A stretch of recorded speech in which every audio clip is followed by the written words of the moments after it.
Hello and welcome. இந்த வீடியோவில் நம்ம பார்க்க போகிறது காட் வர்சஸ் காட். நமக்கு தெரியும் காட் அப்படின்னா சுப்ரீம் பீயிங், கடவுள்.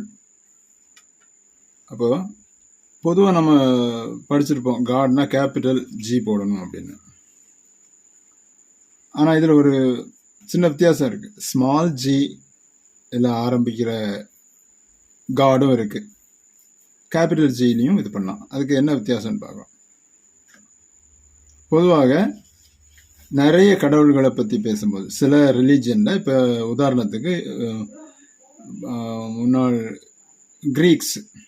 கிரேக்கர்கள், பழங்கால கிரேக்கர்கள் நிறைய கடவுள்களை வணங்கினாங்க.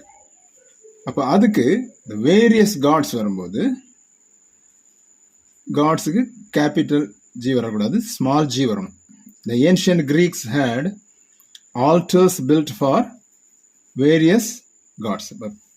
பலவிதமான கடவுள்களுக்கு பலிபீடங்களை கட்டினார்கள் அப்படின்னு அர்த்தம். அப்போ வேரியஸ் காட்ஸ்ன்னு வர்றதுனால இப்போ பல கடவுள்களை குறிக்கும் போது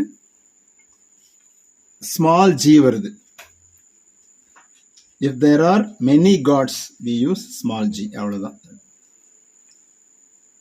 அதே மாதிரி இப்போ கிறிஸ்டியன்ஸ், முஸ்லீம்ஸ் எல்லாம் ஒரு காடு தான் அவங்களுடைய நம்பிக்கை, கடவுள் என்றால் ஒருவர் தான் அப்படி.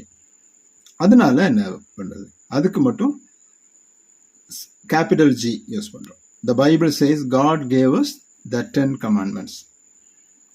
அப்ப இது கிறிஸ்தவர்கள் கடவுள் என்று குறைக்கிறது, கேபிட்டல் ஜி வரணும். இதுதான் இந்த ஒரு சின்ன வித்தியாசம் இதில் இருக்கு. இன்னொரு வீடியோவில் நாம பார்க்கலாம். See you. Bye.